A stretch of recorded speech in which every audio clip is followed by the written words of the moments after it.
Well, it's been over a half of a month since the last time the Oilers played on home ice, 18 days to be exact. Tonight, they kick off a quick two-gamer at Rogers Place. We get you set for the Oilers and the Flyers right here on the Oil Stream pregame show. Hello, everybody. Welcome to the pregame show on EST. Tom Gazzola with you from the satellite studios. Man, it's been forever since we've done a show from here. Joaquin Gage is our analyst tonight. Matt Cassian still under the weather. Cass doing all right. Let's go send some positive vibes to Cass. He's trying to fight through a pretty bad cold.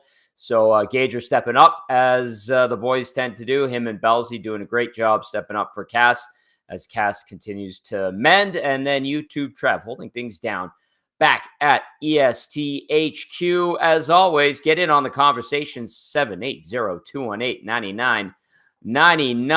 And if you are watching on the YouTube channel, you know what to do on the Nasty Chat. Get in there as well. If you're listening on your ride home from work, well, welcome back to the regular grind, I guess. And we'll get you set for the Oilers and the Flyers. And then if you're making your way to the game, we're also here for you. We have Anthony Mingioni, who will be stopping by. Anthony from Center Ice Philly will give us the scoop on the Flyers, who are concluding a road trip while the Oilers return home for the first time in forever. Like I said, 18 days since the last home game for the Orange and Blue. They've dropped two straight at home and looking to make up for it with a win as they look to push to 6 straight victories. Things have been going good for the Oilers, and this is the first game of 2024. All right, let's go to YouTube, Trev, just to say hello.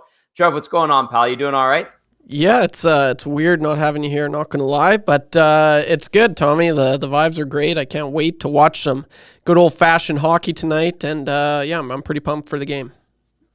I have a question for you. Yep. How much longer can I keep, like, the holiday cards here?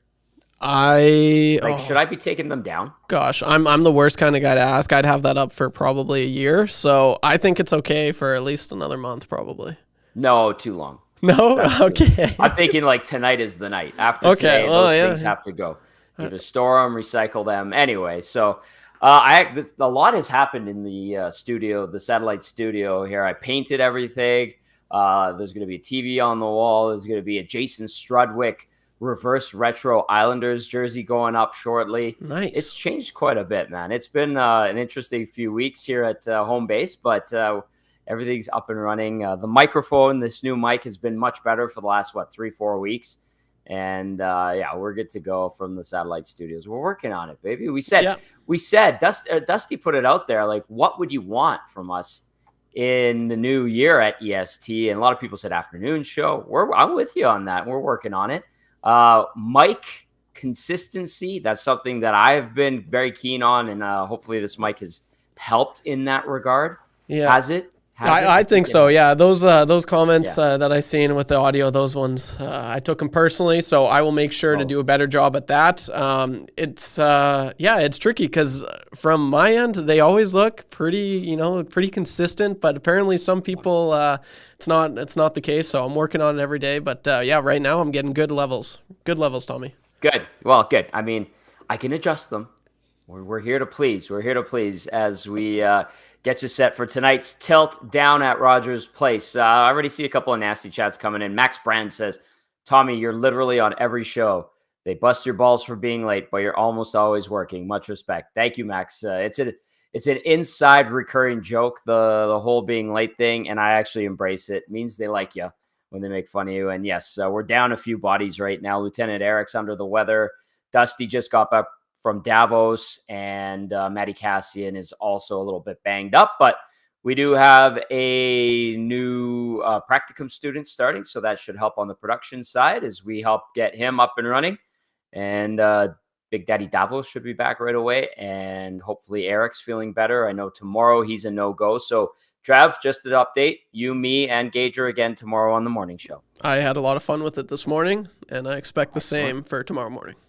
Excellent. We're getting this first week back at work. It's a short week, and we're plowing through it. So, Max, appreciate it, man. Yes, we got a small shop, and it's growing in time. But when someone goes down, everybody's got to pick up the slack. And as long as people aren't too annoyed by me in terms of viewers and listeners, I'm all right with the extra work. That's just fine. It's a good thing to be working. All right, 780-218-9999 if you want to get in on the conversation and you're listening via audio streams, whether it's on our website or on the TuneIn app. And then if you're watching on YouTube, get into the nasty chat. The Oilers 18-15-1. The Flyers 19-12-5. Philly just one win in its last 5 games. It's game number 35 for the Edmonton Oilers. I will put out the question of the night early on, and before we get to Anthony Mingioni from Center Ice Philly, who will be coming up in about 10 minutes' time. Question of the night, are you concerned about the Oilers' power play's recent inability to convert 1 for 19 in the last 7 games? And I say that knowing how good the 5-on-5 play has been offensively for this club and recognizing it. But Edmonton's power play slipped to 7th in the league, 25%, still pretty damn good. I think that's a good trade-off in my opinion. What say you? 780-218-9999 or via the nasty chat. YouTube, Trev, as is tradition, we're bringing this tradition back from the old shop. You, as the producer, get the first crack at the question of the night. Oh, right on. Well, yeah, I mean, you kind of said it, Tommy. I'd be worried if they weren't scoring 5-on-5, but they are. They're scoring at a rate on 5-on-5 that we haven't seen in recent memory, and that's just going to be just huge for them, later on in the year. So, no, it sucks that the power play isn't clicking at its normal, historic rate. But it's so worth it. I definitely would take their 5-on-5 play right now with the 25% power play over the pretty abysmal 5-on-5 play that they had last year with the historic power play percentage that they had. I think it's well worth the trade-off. So am I worried? It's gonna eventually, like most power plays do. Sometimes it's just ebbs and flows. I think it's they're just going through it right now, but it could very well turn on home ice tonight. So I'm not worried at all, Tommy. They're getting it done 5-on-5, and I think that's huge for fans because they haven't really seen that in recent years. So no, I'm definitely for this. It sucks, but you win some, you lose some. Philly has a pretty strong penalty kill at 4th in the NHL, 85.7%, and they can bite you shorthanded, 9 shorties. You know what, though, Trev? The Flyers' power play not clicking at all this season. 10.5%, 32nd in the National Hockey League. It is not humming whatsoever. So Philly, though, is getting the job done because their head coach, John Tortorella, says they've got balls. Yeah. As Gager put it earlier, you would hope so. You think they do, but I know what he means when he says they've got balls. Speaking of Tortorella, Tyler via the nasty chat says, I want to see Tortorella flip out tonight. Ryan says, hey from St. Albert. Hey, Ryan. Hey from Edmonton. Right downtown. Zedmo says, I want Torts to run down a corridor and challenge Coffey to a fist fight. Ooh, I like Paul Coffey's chances in that one. John Tortorella, not a big dude. He's fiery. And he's Italian, but he's not a big dude.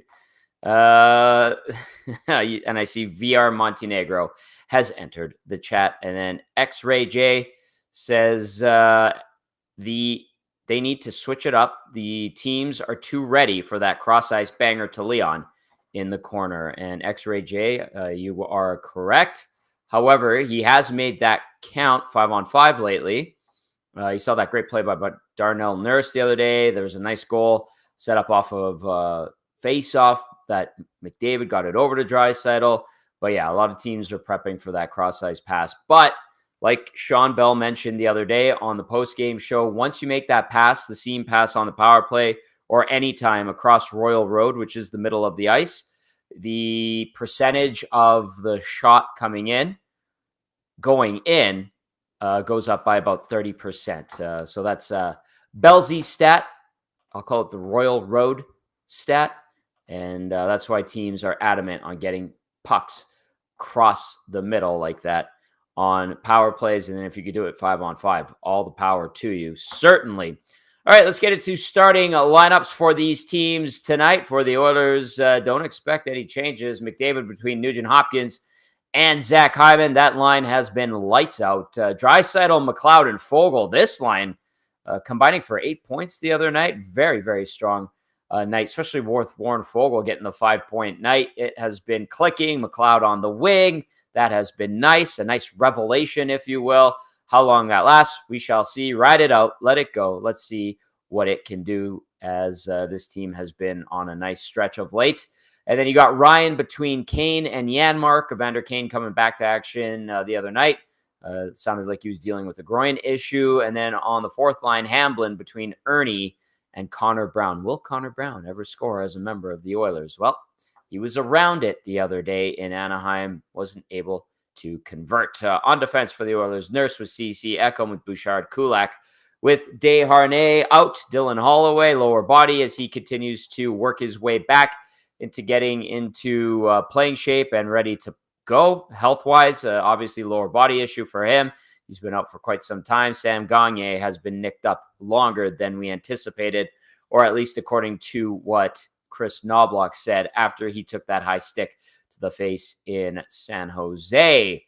As for the Philadelphia Flyers, here is how they skated this morning. The forwards did, and they shuffled things up a little bit. We'll talk to Anthony Mingioni about the line changes. You have Sean Couturier with Joel Farabee and Travis Konechny, Morgan Frost centering Owen Tippett and Bobby Brink, and then Ryan Poehling with Tyson Forster and Cam Atkinson. Scott Lawton between Nicholas Deslauriers and Garnet Hathaway on the fourth line. On defense for Philly, Cam York with Travis Sanheim, Nick Seeler with Sean Walker, Igor Zamula with Rasmus Ristolainen, no Mark Stahl, no Rhett Gardner, and Noah Cates, IR, fractured foot. Ryan Ellis hasn't played in a couple seasons now, IR with a back issue. Starting goalies for tonight, two Edmonton boys going toe-to-toe once again. We saw it when they played last year here at Edmonton for the Oil. 25-year-old Stuart Skinner, 14-9-1 on the season, 286 goals against average, 892 save percentage with 2 shutouts in 25 games this season. Versus Philly, Skinner, a 1-0-1 record, 144 goals against average, 952 save percentage in those 2 appearances versus Philadelphia. And at the other end of the rink, 25-year-old Carter Hart, 9-6-3, 254 goals against average, 915 save percentage, 1 shutout in 20 games this season. The Sherwood Park product, 4-3 record, 271 goals against average, 914 save percentage in 7 appearances versus the Edmonton Oilers. 780-218-9999 if you want to get in on the conversation. Anthony Mingioni will be joining us shortly from Center Ice, Philadelphia. Nasty chat going strong. Nutsy Dielson getting in on the nasty chat says, last year when teams were picking off Dry's one-timer from down low, they switched it up and he would set up mid-slot or more on the left side. This year, they are using Bush as the alternate play. There we go. Nutsy Dielson with that one. Coach Mike getting in on this says, I will take better 5-on-5 play any day of the week, along with chipping in with the odd power play goal. Oilers need to bring it tonight. Philly loves to work. 6-game heater. Let's go from Coach Mike. And then this text says, keep up the great work, guys. Thank you, texter.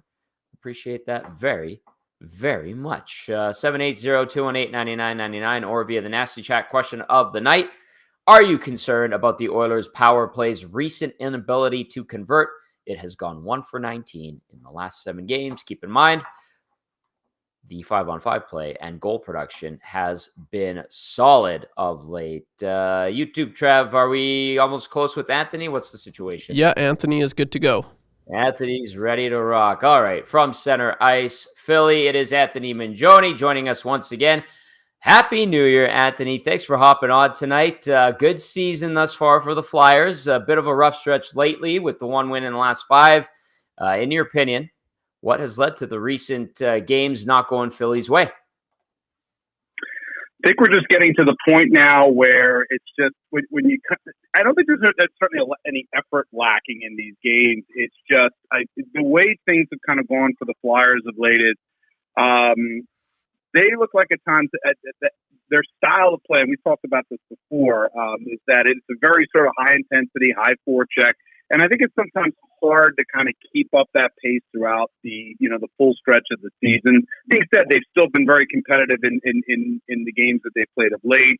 But just felt like in both the last 2 games, especially in Seattle and Calgary, that the Flyers looked like they were they're running a little bit on fumes as we were coming to the end of December and the turn of the calendar. So they're going to go through these stretches. I just, when you're going up against certain teams and you're getting them at certain times, it can be a bit of a struggle. The Seattle game, especially, they looked like a team that was tired.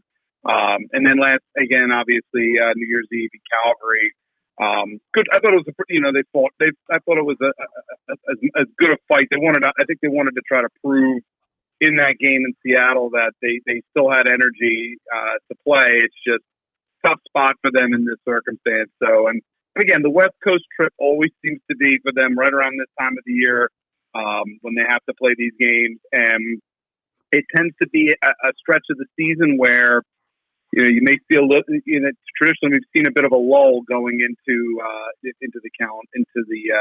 start of the new year. So we're going to see where things are. They're kind of going back and forth, obviously, between Carter Hart and Sam Ersson. Obviously, Ersson's kind of bulk of starts of late because of Hart's illness. But again, it's been an interesting thing, certainly with the goaltending situation for sure. Yeah, Anthony, give us the scoop on Carter Hart. I was going to ask about him, as we tend to do, because he's a local product. To get along with him, great. And it's just, how has his season tracked? Because the numbers look all right, but and this team's having a pretty good year right now, sitting third in the Metro. So how would you describe the way Hart's been playing this year? It's been a good season for Hart. I mean, it's just this illness that he had throughout December really kind of took a bit out of him, and certainly we saw that in his first game back when he played against Detroit on December 22nd, which was a wild affair where the Flyers were basically at their doors blown off them in the first period, giving up 5 goals. But in many ways, it's one of those interesting games where if you look at it being a 7-6 game, the Flyers actually took the lead in that game. And Hart actually made some huge stops late and in overtime.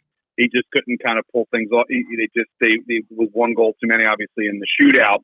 I think Hart's been good. The subsequent start, obviously, after that against Seattle, I think he was excellent. And the Flyers, again, I think are benefiting from having 2 goaltenders here in both Hart and Ersson and Sam Ersson that are both, I think, playing. Have played particularly well. For them.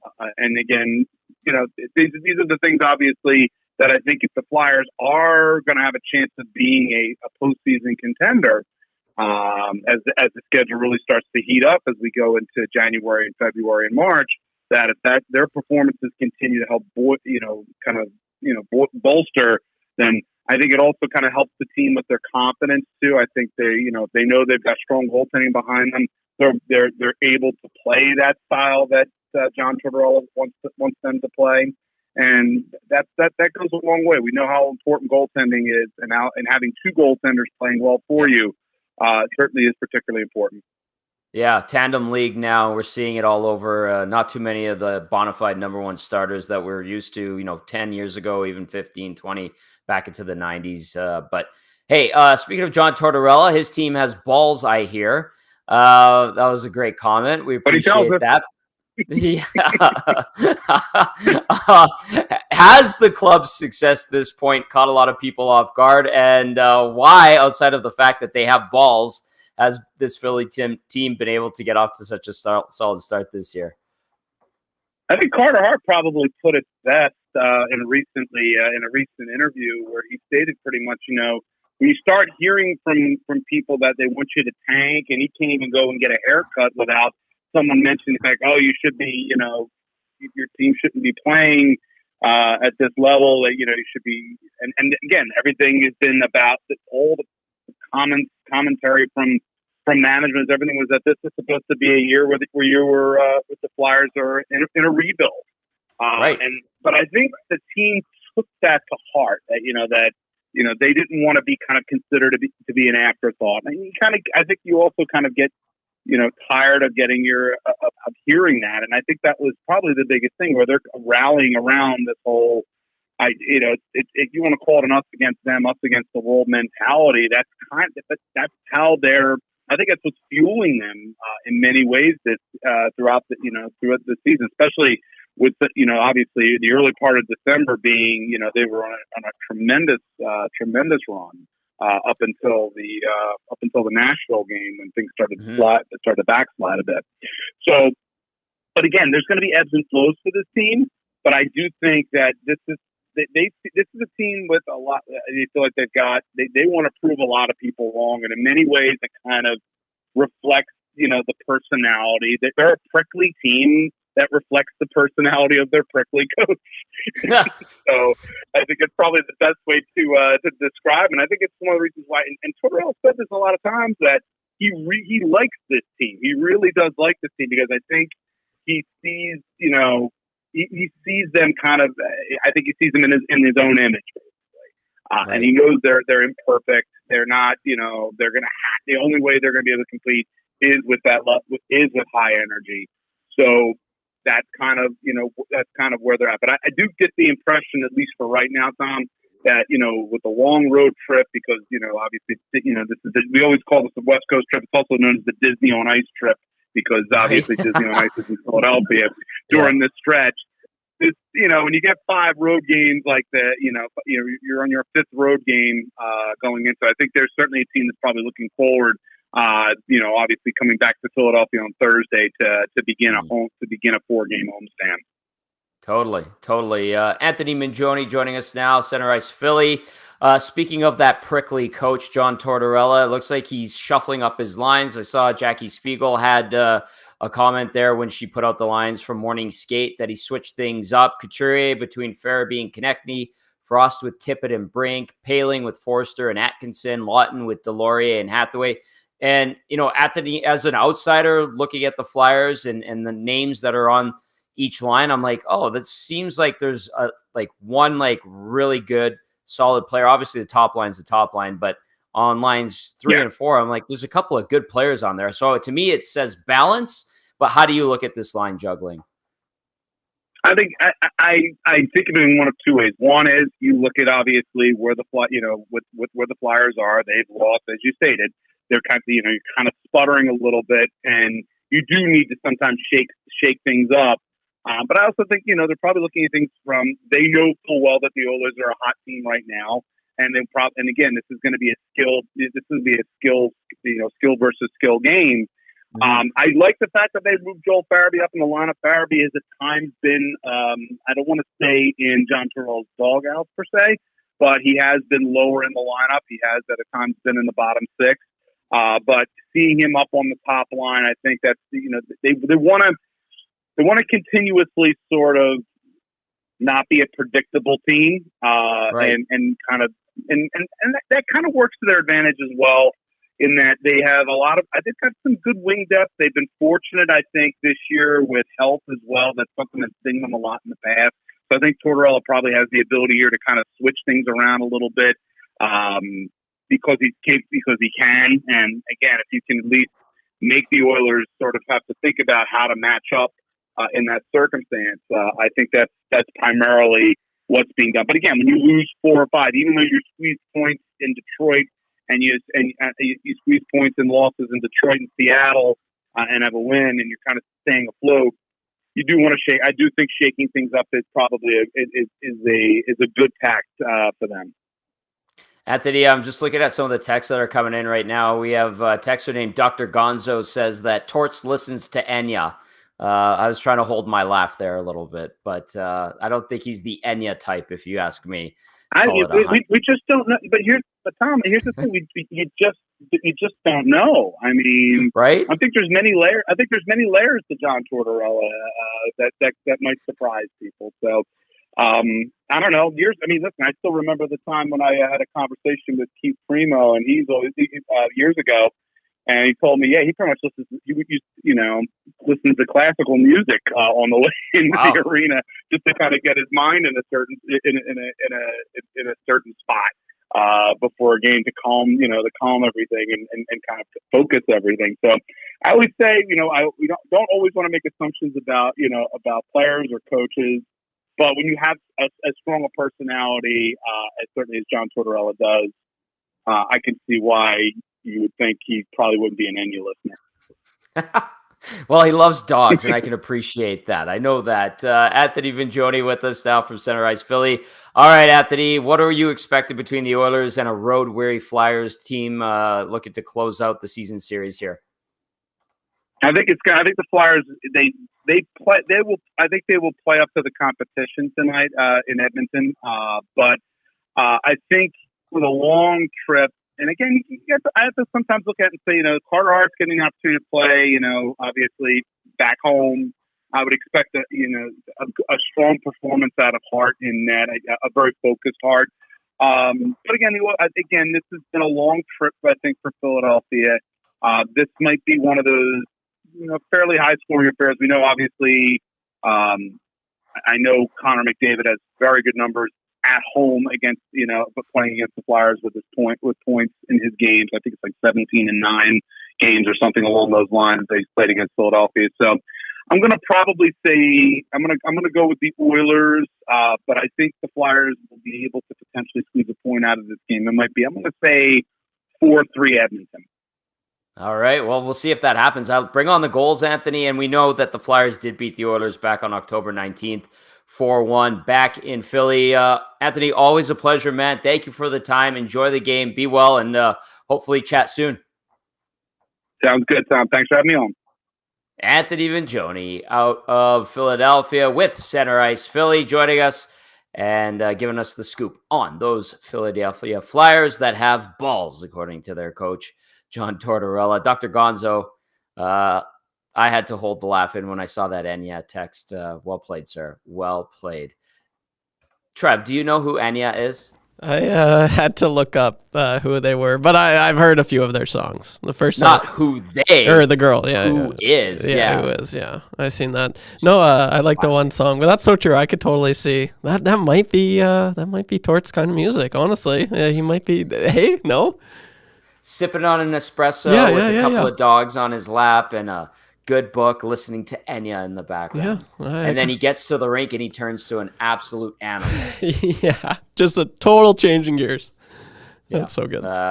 That's crazy. All right. So, Anthony Vincioni from Center Ice Philly. Give him a follow. Great guy. And especially if you're a Flyers fan, want to keep tabs on them. Although I feel like there aren't too many in oil country and certainly here on EST. But if you do, and you want to keep tabs on the Flyers, Anthony is a great resource. Certainly, we thank him for his time. All right. 780-218-9999 is the line to text us. And you could get at us on the nasty chat like Dr. Gonzo did with that Enya text. Yes, I just thought it was hilarious. Question of the night is this. Are you concerned about the Oilers' power play's recent inability to convert, going 1 for 19 in the last 7 games? Let us know. We want to hear from you. Also, we're going to hear from the Oilers right now. We're going to go inside the Oilers locker room. Let's go to the coach's room first. Trev, let's hear from Chris Knobloch. The style of play that Draisaitl's line is playing with right now, kind of how you would describe their style of play and why you think it's working. I think it's working mostly because we got 3 guys who are making a lot of plays. Tremendous confidence right now. They are good on the forecheck, getting in when they get pucks in deep and recovering them. But a lot of it has to do with them just being able to maintain possession, not give it up, and making plays. And there are time and place where they have to dump it in and go get it. But, I think a lot of it is, one, puck play, making good decisions, but also the speed of Foegele and especially McLeod being able to push back the defenseman that allows it easier for entries. So they've been able to spend a lot of time in the offensive zone. You talked earlier this year about having taken a look at Warren Foegele's offense from the past in the areas where he found success. Can you maybe just discuss that process of, as a coach, when you have guys that maybe aren't where they want to be, there are things you can do to try and set them up for success, and what you did with Foegele to position them that way? Just some guys feel more comfortable, whether that's on entries. There are disadvantages to playing your off wing, but there are a lot of advantages. One, breaking the puck out against a pinching defenseman. Playing your offside is much easier than playing your strong side. Another one is playing your offside on entries, coming into the offensive zone, being able to cut to the middle of the ice where it's so much more dangerous. You can make plays there. Another one is being able to one-time a puck. Warren can shoot the puck as hard as anybody. He's very dangerous in those situations. I'm not sure if he's benefited on that last couple of weeks on certainly that play. But you just try and put players where they're more comfortable on their position, but also who they're playing with. And right now, I think he feels pretty comfortable. Hi, Chris. Just wondering if you can give us an update on Gagne and Holloway. Neither one of them are going to play tonight, but we expect them to be ready for the weekend. So that's the plan. You've had Derek Ryan at center for a little while now. What do you see from him there? He's somebody who started his Oilers tenure here, but at center rather, but has mostly played the wing. What do you like about him at center? Well, he's played most of his time in the NHL as center, and recently he's been, before the playing at center right now, been a lot of right wing. Whether he's been on the third line right wing or fourth line right wing, that's pretty much where he's been. We've used him quite a bit, taking some key faceoffs for us, starting penalty kills on the right side. Usually he's taking them.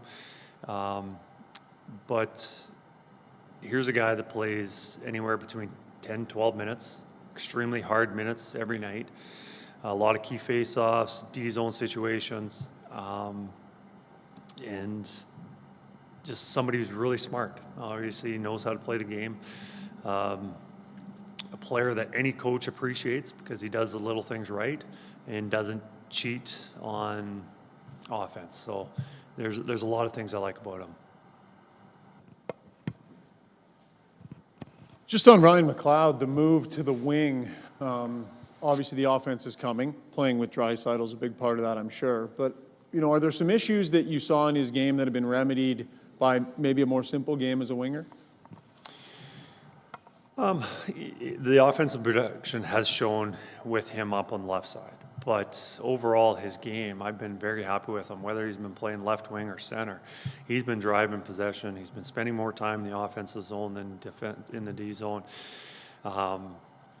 Scoring chances against when he is on the ice, doesn't usually have his fingerprints over him. He's pretty responsible on that side of it. Yeah, there was some frustration early in the season with his goal production, but a lot of that had to do with just being unlucky. Right now he's benefiting, getting the goals. He's been around the net a little bit more. He's been playing with guys with a little more confidence, a little more playmaking, maybe setting him up to score goals. But I think for the most part all season, he's played pretty well. Yes, indeed. Ryan McLeod certainly picking it up offensively. I think a lot of people would disagree with Chris Knobloch saying that Ryan McLeod has not played pretty well all season, but so far on the left wing, it's working, and you let that ride out. But that's how you breathe confidence into a guy, and it's clicking for Mr. Ryan McLeod. Now, another guy who's feeling it offensively is Warren Foegele. He of the 5-point night in Anaheim. Let's hear from Fogue Daddy, as some like to call him. Playing on one of those top two lines, it's about kind of doing it every night, putting a bunch of games together, and that you guys have been doing that lately. Is that one of the tricky parts? Is anybody can go in and have a real good game, but to be consistent in that spot? Yeah, I think I think that's the big separation, being a good player and a great player. The guys on the great players, they do it every day and they do it on a consistent basis, and for us being giving that opportunity to play in the top six, we have to do the same. You found this level of playmaking, this level of finish, this level of skill. Do you feel like it was always there for you, or was this some work that you put in to get yourself where you are right now? I think a little bit of both. I think a lot of it has to do with confidence, and getting the trust of my teammates and my coaches. I think when I first came here, it was a struggle, and I really found that over the last year, it's kind of been going uphill, and I'm just trying to make the most of it every day. What What like just more comfortable on the team, living here, or just finding a role? Yeah, I think just everything. I think as you get older too, you understand the league a little bit more. You realize you have a little bit more time and space, and also practice habits. You see who the guys you're practicing with. We got Connor, Leon, Nuge, Himes, Kaner. We got a lot of great guys that you can pick things up from, and from years past too. Looking at Duncan Keith and his practice habits, and it's being in that environment that that just makes you better. A lot of home games for you guys over the last little while. What's that been like? It's, I don't know.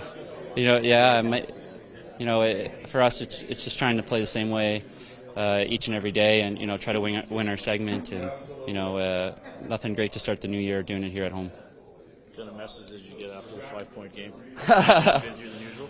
Yeah, a little bit more busier than usual. Pretty surreal. I don't think I was expecting that, and happy we got the win. But I couldn't have done that without my teammates, and happy we got the win. There's Warren Foegele, 5-point night indeed in Anaheim. He has 19 points on the season, 7 goals, 12 assists, and continues to look good with Ryan McLeod and Leon Draisaitl. Speaking of Leon Draisaitl, let's go back inside the Oilers locker room and hear from him. This line that you're on right now is playing, and where the success is coming from? I think just the different type of players we have. Both of them, they've been playing some really good hockey, very high level hockey, and they're being rewarded for doing it right and producing and doing it night after night. That's the hard part, right? You gotta, if you're a top end guy, you got to do it every single night, and I think they're taking big steps right now. They're playing really good hockey. There's expectation that comes with playing in those spots too, and maybe that's I don't want to say new, but maybe different for players like that. How do you see them handling that? Really good. Like I said, every player wants to play more. Like every player wants to, be on the power play. Like everyone wants to be in the top 2 lines and get a lot of minutes and all those things. But they're earning it right now, and they're backing it up with their play. Two players that are obviously feeling good about themselves right now, and hopefully they can continue that. Can I ask you about something you become very good at? Just that one-timer, but how low you go with that angle. Is that, do you kind of feel like you get lost on that play, they lose you, or just being able to score from that kind of Yeah, sometimes I like, to hide out there and feel like I'm getting lost a little bit. It's a tough play to defend. Obviously, I've put a lot of work into it over the last couple of years to perfect it and create out of it as much as possible. Sometimes you just, naturally drift a little lower than other times. That's just the circumstance of the situation. So, something that I've worked hard at. You scored one against Winnipeg, I think, where you were even farther down, if you remember that one, a couple of years ago. Do you ever not surprise yourself when you watch it back? Wow, I didn't even know I was that far down. No, I don't marvel at myself like that.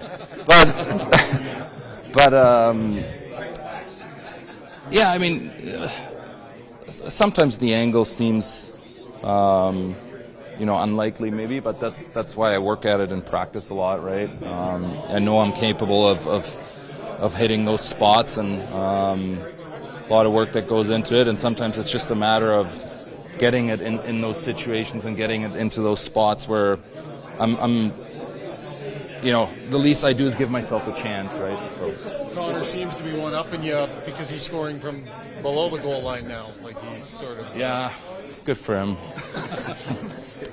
It's a hard situation because, you're not supposed to cover a guy who's standing in the corner, but if you can score from there, that makes it difficult for the defense. Yeah.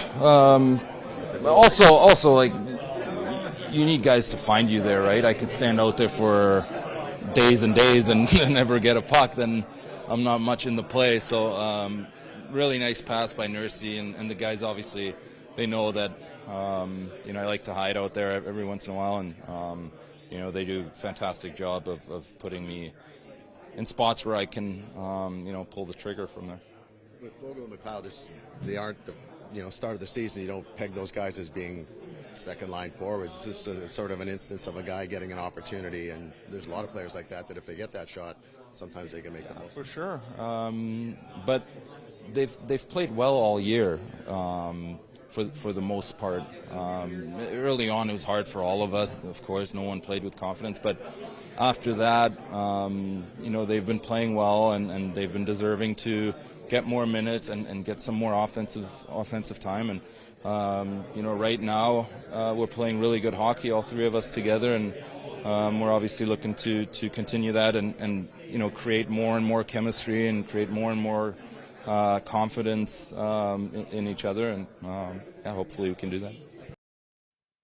Leon Draisaitl there. More and more goals at the end of the day, resulting in wins, is all that people ask for from him and his line. And so far, so good, with McLeod and Foegele clicking along nicely. 780-218-9999 if you want to get in on the conversation. Or if you're watching on the EST YouTube channel, be sure to like, share, subscribe, please, and thank you. Smash that thumbs up button.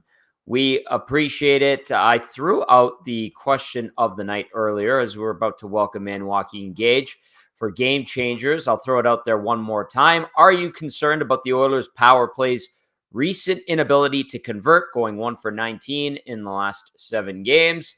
Fat Dan chimes in, says, no concern about the power play.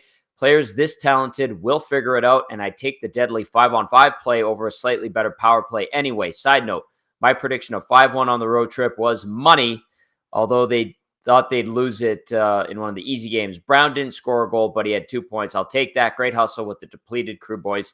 Keep it up. EST is money. Fat Dan. Thank you, Fat Dan. We got a good team. Everybody picks up for one another. That's how we like to do it. Another text says, hey, guys, I missed the end of the hangout. Oh, that's from earlier in the day. I'm getting the text line jumbled up. They're coming in a weird order. All right, let's bring in Gager now. He's ready to go. He's been sitting there patiently. Hello, Joaquin. How are you, sir? Tommy, you just can't get enough of me today, huh? It's this is crazy. This is awesome. It's crazy. I love you. I love you, Gager. It's going to be you and me tomorrow morning, by the way. So, yeah, be ready to deal with that again. Although today was good. Yeah, we're like brothers now, Tommy. It's same father, different mothers. That's all. Oh, boy. Joaquin Gage joining us now for Game Changers, filling in for Matty Cassian, who is a little bit under the weather. Actually, Cass really under the weather. So, Gager, huge thank you. And like people were texting in, like Fat Dan saying, everybody making it work. So that's how we do things here at EST. Game Changers brought to you as always by Damon Bunting Remax Elite. Damon Bunting, consistent top producing realtor in Greater Edmonton and among Remax realtors. He and his team would love to help you find that right home or make the move from your current home. Community driven.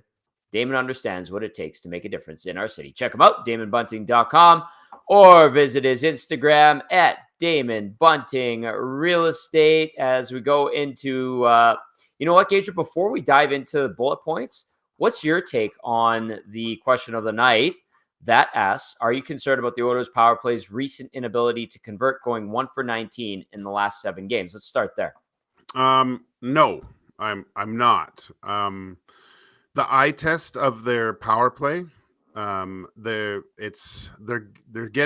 seem to be still getting good looks. Is it? I mean, it's still operating at a pretty good click. 25%.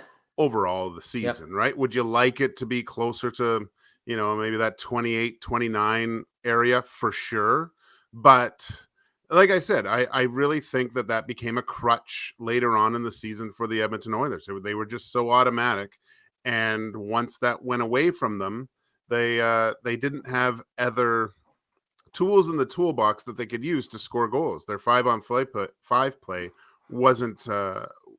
wasn't as offensively dangerous, obviously, as the power play was. So, but now we see a little bit of a reverse. And to a point, you want to score on the power play. Like, you want to take advantage of those opportunities, Tommy, but you can also gain a lot of momentum, right? The next shift you'll hear in dressing rooms after a power play or a penalty kill are really crucial, just to keep the momentum flowing in the right direction, Right. I think. So I really don't. Yeah, it's not operating at the same click as last year. It's still quite good, but the thing is, I still think they're gaining momentum from having the puck in the offensive zone for a minute and a half to 2 minutes. Yeah, I like that trade off. A little bit of sacrifice on the power play, even though, like you said, it's still at a nice clip at 25%, which is seventh in the NHL going into action tonight. Still pretty respectable. And then you get that 5-on-5 contributions offensively. And I think a lot of oil countries happy with that. All right, Gage, you're number one on Game Changers tonight. Start the new year right. Well, yeah, Tommy, it was it was a topsy-turvy season so far for the Edmonton Oilers, and looking at Jack Michael's stats at the end of the year over the past 3 years, they find themselves in the same type of position. That it's funny how it's always ended up this way. Right. I just feel like it's a there's different points. He heard Warren Fogle talk about segments, right? Like win the segment. So this is another time where he can really turn the page. Fresh, clean slate. Whatever you've done up to this point really doesn't matter. Start the new year off right with a big 2 points, taking it out of the Eastern Conference. I like it, Gager. I like it, especially with the Flyers team. 1 win in its last 5, a little bit road weary, having played the last, this is a 5-game road trip that's concluding. They've been bouncing around all over the place with the Christmas break mixed in there as well. All right, number 1 was start the new year right. Number 2, brotherly shove, not love. Well, we all know what the brotherly shove is about, but no love tonight for the Flyers. Look, this team handed you a pretty good beating, I'd say, last time. Yep. And look, it's a Tortorella team. You're going to have to, as Al Pacino said, you're going to have to fight for every inch on there. Be prepared for a very physical battle. I think the only way that the Flyers can, I think, be successful against the Oilers is impose their will. I want to see this first period. We the one thing that I know, it's a weird stat, but teams seem that when they come home after a long road trip, there's that sag or that lag. This first 10 minutes is huge to I think, for the Oilers to establish their dominance, have that sense where, the Philadelphia Flyers are hanging on in that first 10 minutes, try to get that first goal, and then start capitalizing on Philadelphia trying to have to take chances to get back into this game. Gager, the Oilers, that trip, let's call it, it was 2 trips essentially, one to the East Coast, one home, and then you come back home, then you go to the West Coast. Like, would that have any effect, or is it because this team hasn't played a home game in 18 days, maybe that has a subconscious effect on the group where they still might be weary from being away from home for so long? Yeah, it's weird coming home and then getting into the game day routine of being at home. It's a little bit different, right? On the road, it's very regimented. You're on the bus, you're with everyone all the time. Coming home, you get back with family, you can relax a little bit, enjoy your time with your loved ones. So everything just changes a little bit from what you're used to, especially, like you said, 18 days since the last one, and you're kind of used to those great pregame meals and those really fluffy, nice hotel pillows for pregame naps. Some of those hotels, man, are unbelievable on the road. Gosh. Oh, they're amazing. They're amazing. It's Game Changers with Joaquin Gage, our game analyst, filling in for Matty Cassie. And Cass, pretty sick, and hopefully he's on the mend and might be ready to go by Saturday. But Gager and Belsey filling in admirably, as they always do. Number 1 was start the new year right. Number 2 was brotherly shove, not love. Number 3, Gager, East points are delicious. Yeah, now this is Going into what I mentioned earlier about starting the new year and turning the page, whatever happened before doesn't really matter. Now this is where you a lot of times see separation in the standings, Tommy, where teams really start solidifying their spots, their playoff spots, and the haves and have-nots. These points are crucial. These points that you can take out of the Eastern Conference, they can be the difference between home ice advantage, maybe getting into that top 3 in the Pacific Division right now. So don't waste your chances of taking points out of that division. Those are freebies, and like I said, they are delicious. Yes, they are. Gager, we heard Chris Knobloch talking earlier. He said no Sam Gagne. He said no Dylan Holloway. And then he kind of said, hey, maybe this weekend. And that's Saturday's game against the Ottawa Senators. What if the Oilers pull off another win tonight and get that 6th in a row? And you're talking about a team that's won, 16 of its last 22. That would be 17 of 23, I believe, at that point. Do you even mess with putting those guys in, or do you get them in there for the sake of getting them in there? Although it could be a good opportunity to get someone in there that hasn't played in a while, I hate messing with a winning lineup, Tommy. It just, Right. I really, and I heard, I hate agreeing with him, but Strutty said it, and I have to agree with him. But it's the message that it sends, like I played well, or maybe one of those players that's in those areas that would be replaced by a Gagne or a Holloway coming in. Maybe he has a really good night, and what are you telling him? What does he have to do each game to stay in the lineup, right? So, I think you stay the course if someone's a little bit banged up, or they could play, yes, but a day of rest might be beneficial. Maybe you start considering that. That's where your communication with the training staff and seeing the health of each player. I hate the term load management, but let's face it, this is a game where the Oilers, with certain players out of the lineup, they still should be able to beat the Ottawa Senators. So, but look, if they win tonight, you don't change a thing. Right. I'm with you on that. And maybe you buy those guys a little bit more time to get healed up and get them hungry to get back into action. Although I'm sure they probably already are because they've missed some time. Gagne, that's a bit of a weird one because we thought it was going to be super short term. Hasn't been the case. And then obviously Holloway with the injured lower body and him missing significant time probably sucks, wants to go man. back. That Does really suck. sucks. I've talked about it at length. I've been hard on Holloway since his initial time here, and those last 2 games I was starting to become a fan of seeing the way he played. Same. And to see him go down at probably his best 2 games as an Oiler, that's tough. The poor kid. Yep.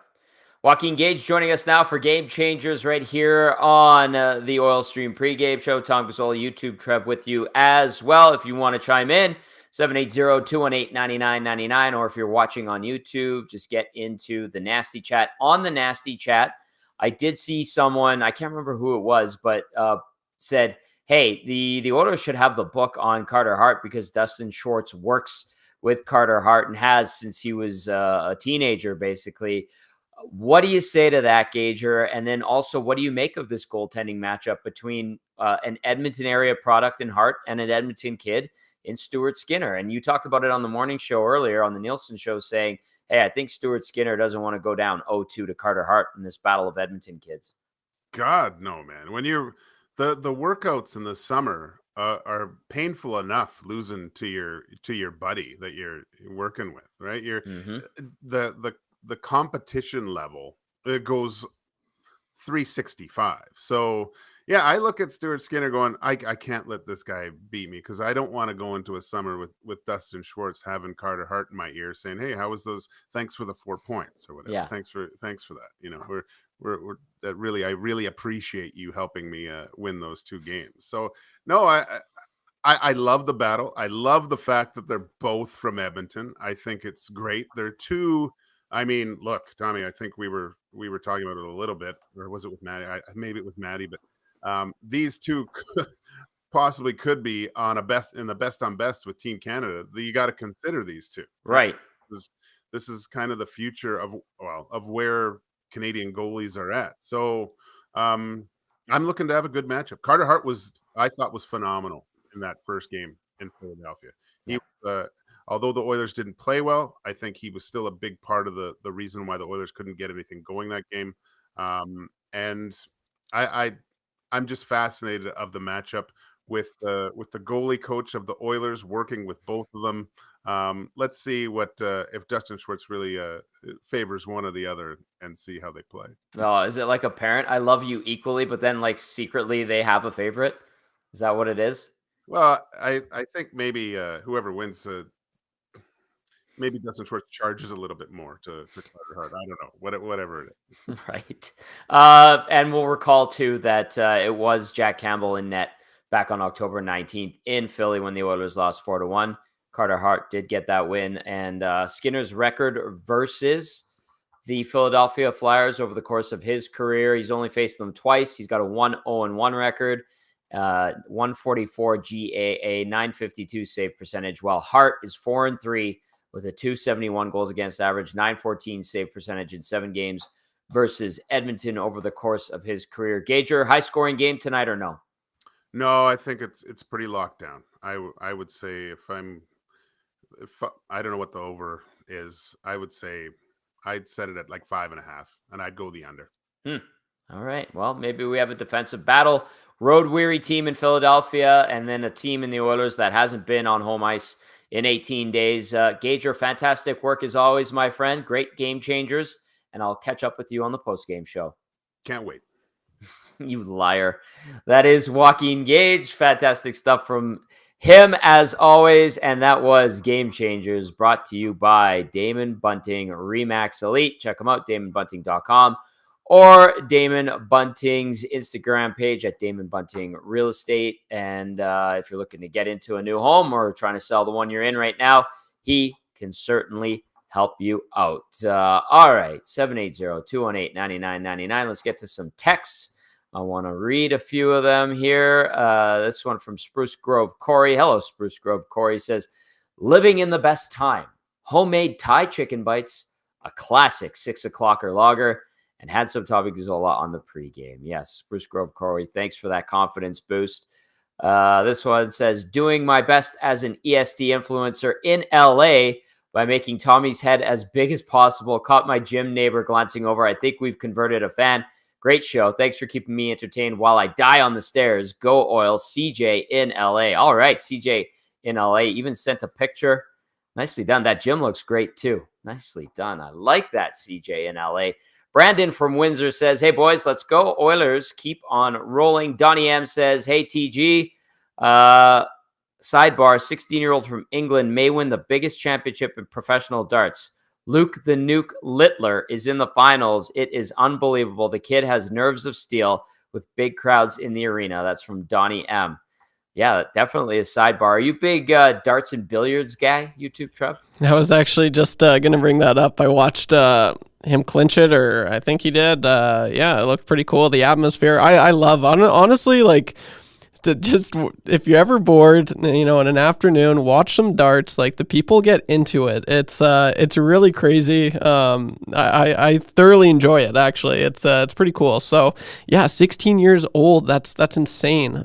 Watching it, he does have nerves of steel. It was pretty cool. So good for you. A bright future for sure.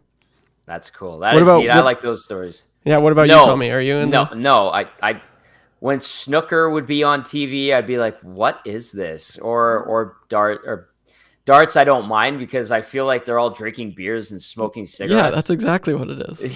So it's the everyman sport, but for a 16-year-old to do that is amazing. And, it is really cool. People overseas, especially in the UK, they go crazy. They do, man. Yeah, someone less sweet just said 180. Yeah, I've always wanted to go. That's definitely a bucket list thing for me. Oh, I love it. Very cool. Thank you, Donnie M. Thank you to CJ in LA.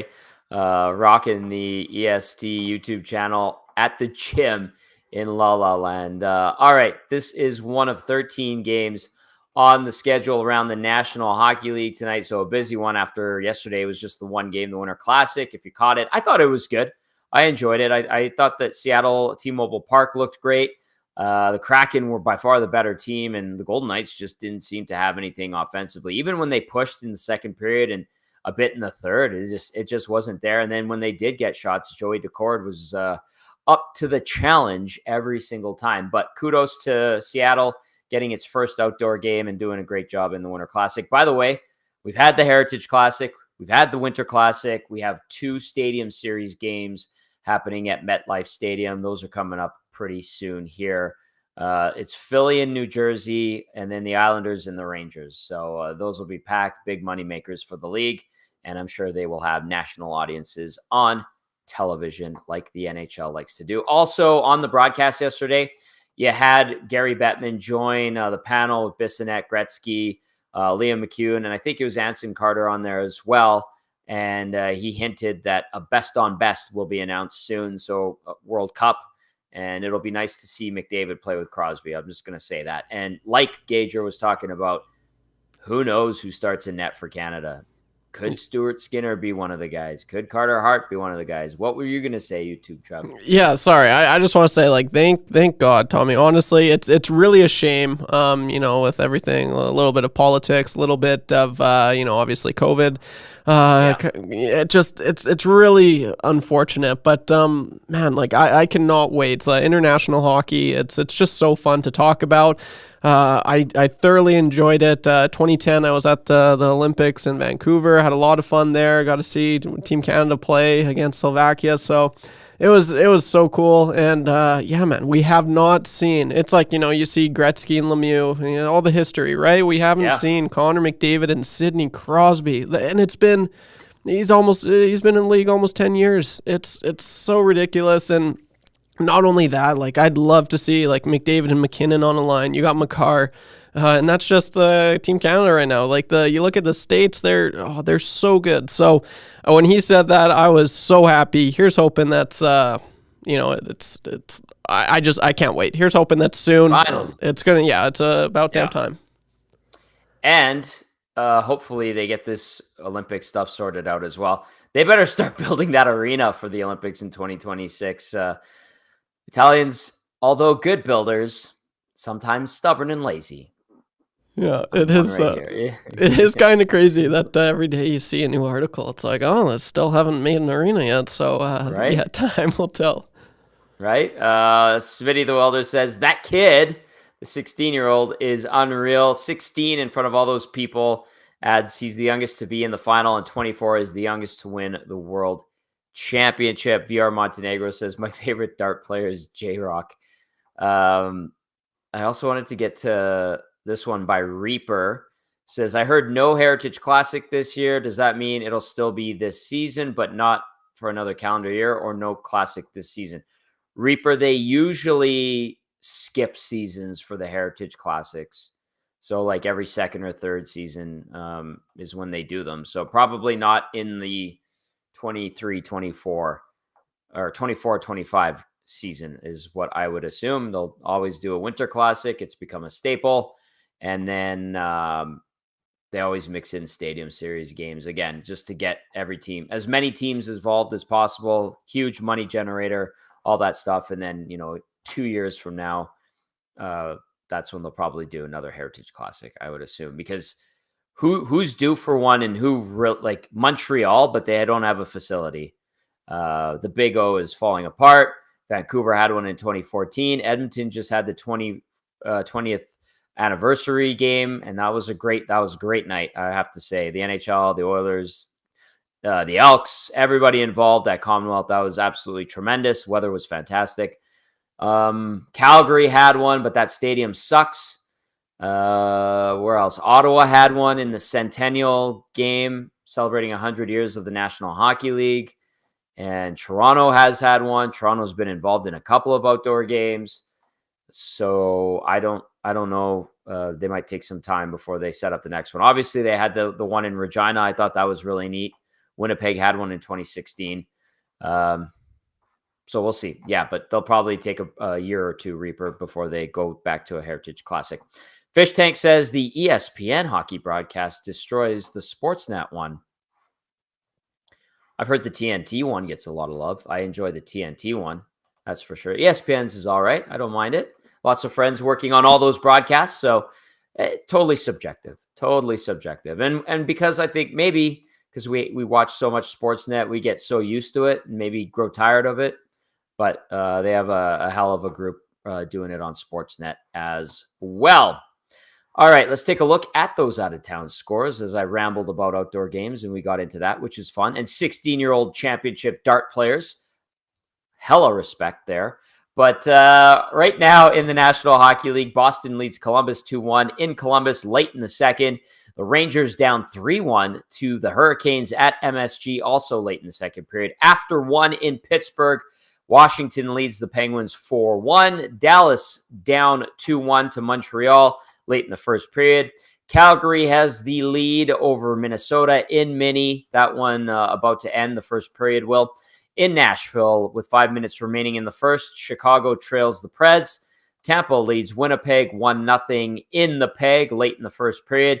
Arizona welcomes in Florida. Keep your eyes on that one. The Oilers chasing the Coyotes for one of those wild card spots. Should be a tough one for the Coyotes with the Panthers going to town. Obviously visiting Moulet Arena. And then you got the Avalanche welcoming the Islanders, Edmonton and Philly, of course. And then Vancouver has Ottawa in town. LA welcomes the Maple Leafs as the Leafs continue to struggle and have their goaltending woes. And then the other late game sees San Jose welcome the Detroit Red Wings to SAP Center. So that is your out-of-town scores on a busy night in the National Hockey League. Let's go now to some Flyers pregame audio and video. We'll start in the coach's room. We'll go to the one and only. He's got balls, John Tortorella. I guess let's start lineup-wise. Goalie tonight? Carter. All right, and any changes to the lineup itself? Not sure. Okay. Obviously, there's a lot of concerns from Calgary. What's the one thing, I guess, or the main thing that you'd want to see in the response tonight? There's always concerns, win or lose. We're going to get ready to play our next game.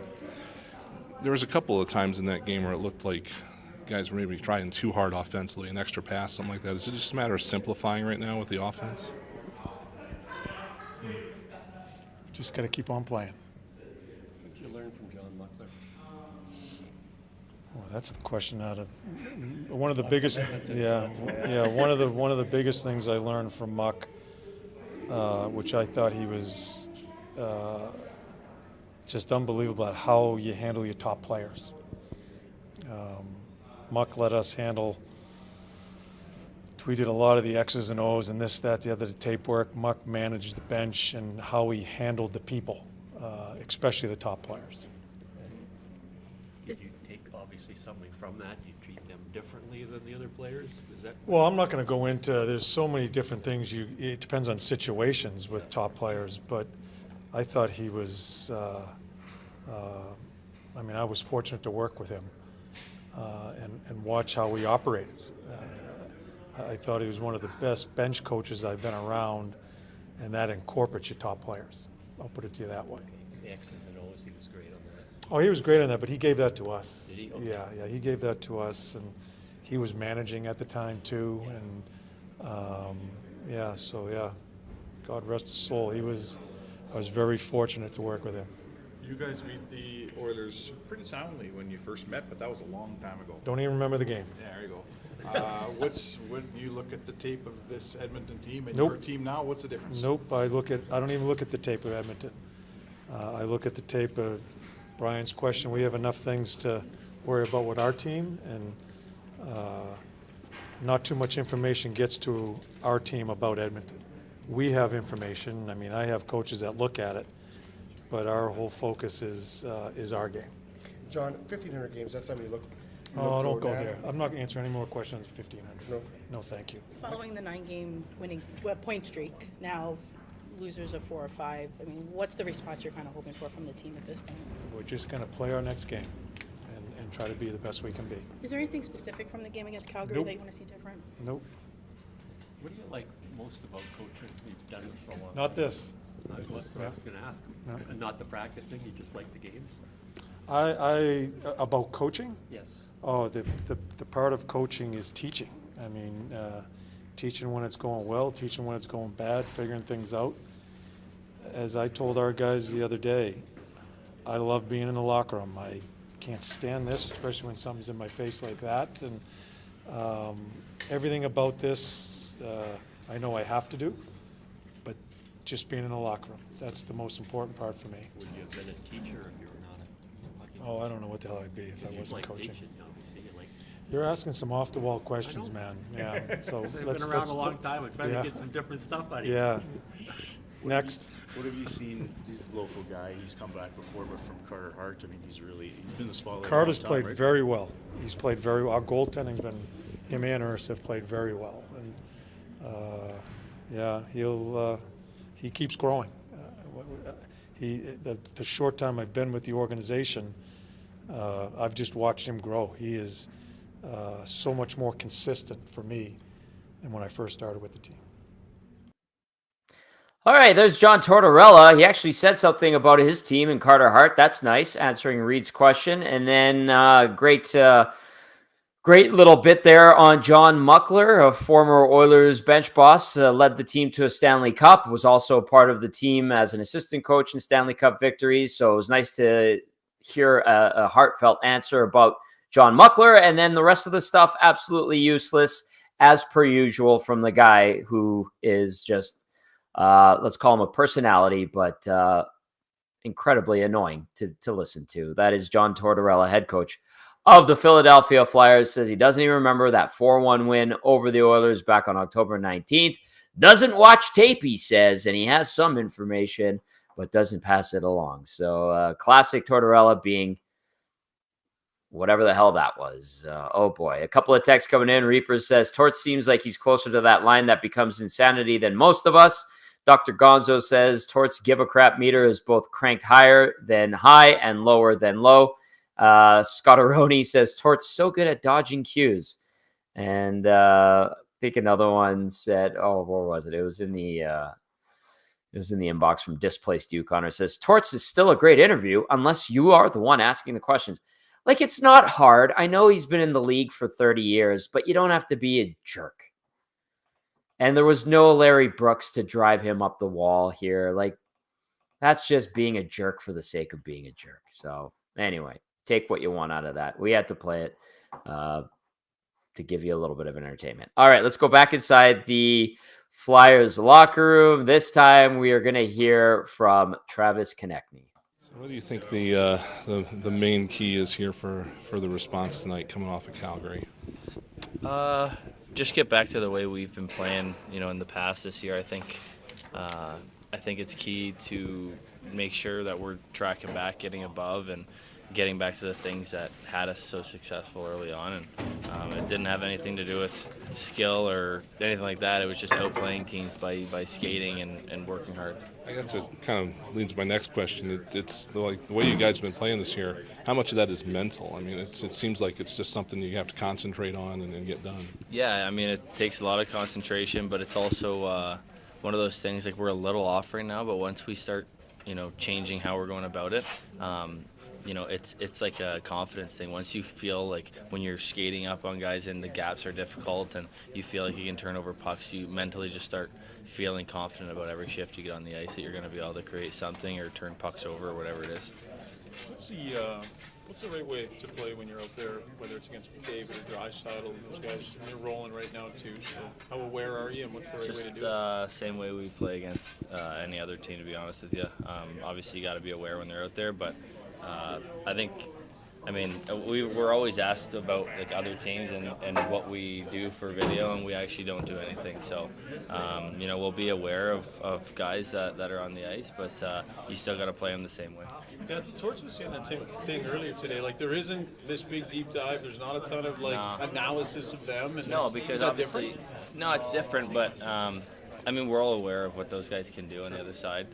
But at the same time, like, there's guys on every team, not to his caliber, but that can make really good plays. That can do some pretty dangerous things out there. So you just got to play our game, not worry about them. And obviously he's going to get his chances, and you just got to make sure you live in them best you can. There's Travis Konechny confirming that they don't watch video. Interesting. It's very rare in the National Hockey League, especially these days. Usually the iPads are out on the plane right after the game to break down shifts and things that we're seeing. But I guess Philadelphia wants to do it John Tortorella's way because he is the head coach. And so far, so good this season at 19-12-5. However, they have one win in their last 5 games, wrapping up a road trip. And we'll see if that strategy works for John Tortorella, Travis Konechny, and the Philadelphia Flyers. We do have updated lines for the Flyers. Looks like they're going 11-7 tonight. Couturier between Farabee and Konechny, Frost with Tippett and Bobby Brink, Ryan Poehling with Forster and Atkinson, and then the 2 extra forwards are Lawton and Hathaway. On defense, York with Sanheim, I should say, Sealer with Walker, Zamula with Ristolainen, and Mark Stahl looks like he will draw in and be the 7th defenseman. Carter Hart is your starter. And you heard Tortorella actually say some nice things about Carter Hart, which is great. And I'm sure Hart will be ready to go for this one facing his hometown team. All right, we have a bonus audio and video to get to. Who do we have, YouTube, Trev? Yeah, we got Darnell Nurse. Are we ready for him? I know. I'm ready. Yep. Okay, let's hear from Darnell Nurse. Yeah, we haven't been here a while, huh? Between being on the road and then home for break. And then, yeah, it's nice to be back and get back to our routine at home here. What did that long homestand kind of do for you guys? They always say that it's good for a team to get out on the road, but you guys were out forever. Yeah, I mean, it was broken up because we had the family time in the middle there. So, but yeah, it was good. I think obviously to put together the results that we did, that was the most important part. But yeah, it's nice to get a few road wins. It's important that we make this a tough building to play in now too. More guys pulling on the rope makes a big difference, and I know that's something that Chris wanted to do when he got here, was involve some more guys. You get Fogle and McLeod, the way they're contributing right now. Just what have you seen in those two, and how they've been able to get to where they are right now?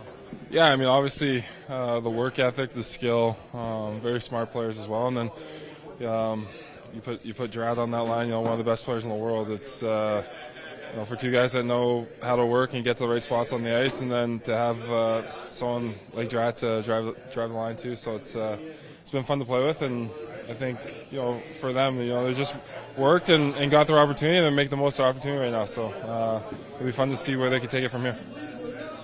I know you guys have done it in the past, but it seems to kind of have returned lately, that ability to win different ways, sometimes score early, sometimes hanging in there for a comeback or a tight checking win. Yeah, I think the most important part about I think the wins is making sure at the end of the game that you're within striking distance. And I think even the games that we've had to come back, it's not like you're coming back from 3-4 goal games. Usually 1 or 2 goals, and with the way our team can rally in the third period, and when we get our offensive chances are able to capitalize, I think that's the most important part, is if we play a good defensive structure and keep games within striking distance, we always have a chance. You don't love talking about yourself, but can you just discuss your game right now and how comfortable you seem out there? The points are coming, but defending incredibly well. Just, what do you like about your game right now? I think the first and foremost starts with the defending and trying to do the best that we can to limit chances and keep the puck out of our net. So I think that's my focus, and from there just using my feet and finding ways to create offense that way, and kind of just getting back to the fundamentals. I think Koff's been huge with us on the back end, just going out there and making plays, and it's been great to be rewarded for making some plays, but at the same time there's still a lot of work to do, a lot of hockey to be played, so looking forward to just continuing to build off some of the things that have gone well lately.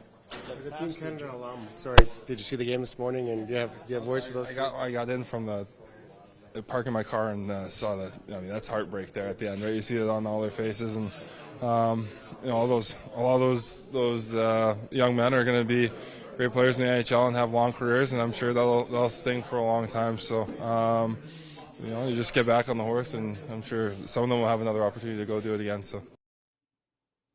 All right, there's Darnell Nurse talking about Canada at the World Juniors. That goal with 11 seconds left, just a bad bounce.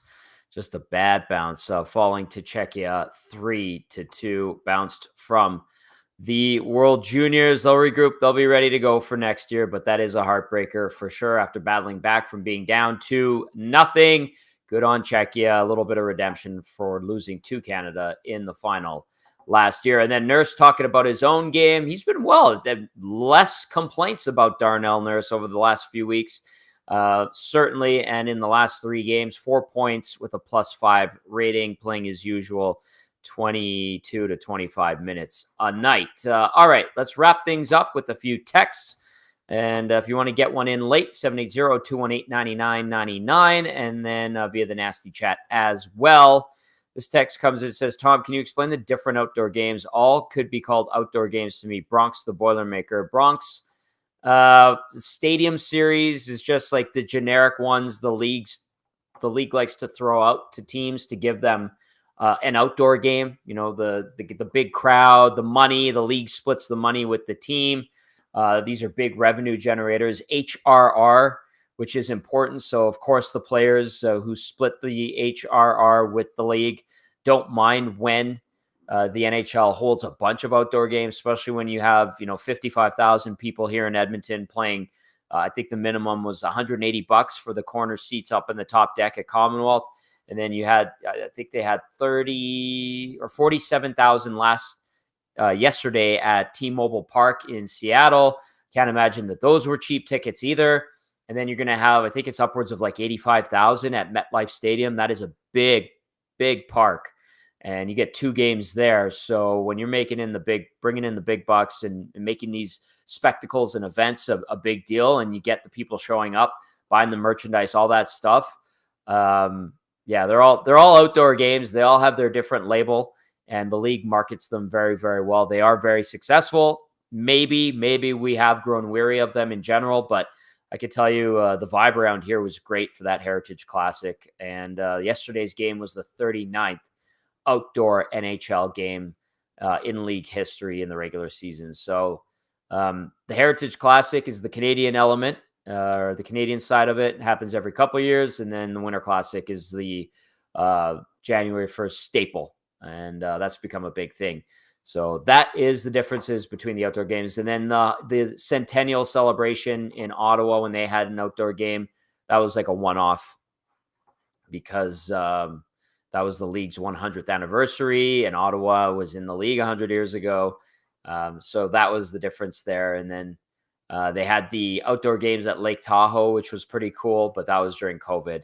So they just turned it into a made-for-TV event, and I thought it was pretty neat. And so that is the difference between all those outdoor games. Got some J-Rock mentions in here, VRMN, getting one in there. And then I like this one from Sean. I'm going to give Sean the last word as the Oilers push for a 6th straight victory. And we'll try to do it against a road-weary Philadelphia Flyers club. Sean Texan says, tonight's Oilers forecast, it'll be foggy, cloudy, and dry. Well done, Sean. Well done, my friend. That's going to do it for the Oil Stream pregame show here on Edmonton Sports Talk. To everyone who tuned in via the audio portion of things, whether it was on TuneIn or our audio stream on EST's website, we thank you. And to those who watched us on YouTube, a huge shout out to all of you getting in on that nasty chat. That's going to do it for the show. On behalf of Joaquin Gage and YouTube Trev, I'm Tom Gazzola saying enjoy the Oilers versus the Flyers and join us for the post-game show following tonight's matchup. Ciao for now.